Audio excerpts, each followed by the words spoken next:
নমস্কার, আমার হেসেলের গল্পতে আপনাদের সবাইকে স্বাগত। আজকে ভেজিটেবিল চপ তৈরি করব। তার জন্য বিট গাজর কুচিয়ে নিয়েছি বা ঘষে নিয়েছি, ভাজা মশলা, বাদাম ভাজা আছে আমার, ব্রেড ক্রাম্ব, চিনি, আলু সেদ্ধ, নুন, মটরশুঁটি আর আদা লঙ্কা বাটা, আর এই যে তেল দিয়েছি।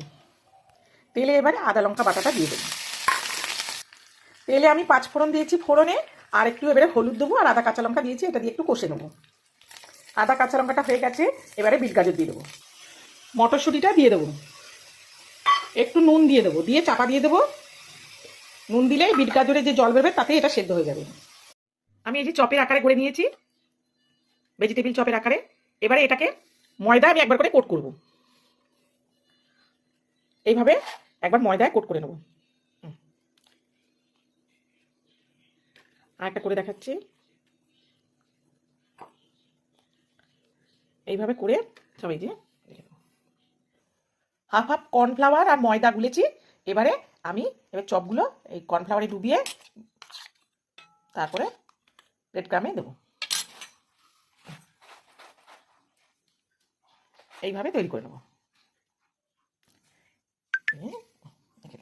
আবার একটা দেখিয়ে দিই, আবার ব্রেড ক্রাম্বে দেবো।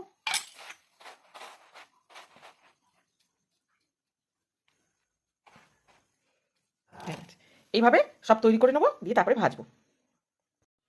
আমার তেল গরম হয়ে গেছে, এবার চপগুলো, ভেজিটেবিল চপগুলো ভেজে নেব।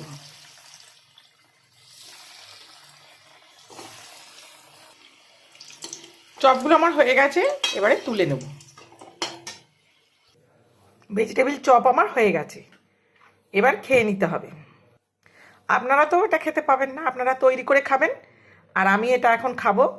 আর আপনাদের এই রেসিপি ভালো লাগলে করে খাবেন, আর ভালো লাগলে একটা লাইক, শেয়ার, কমেন্ট করে দেবেন।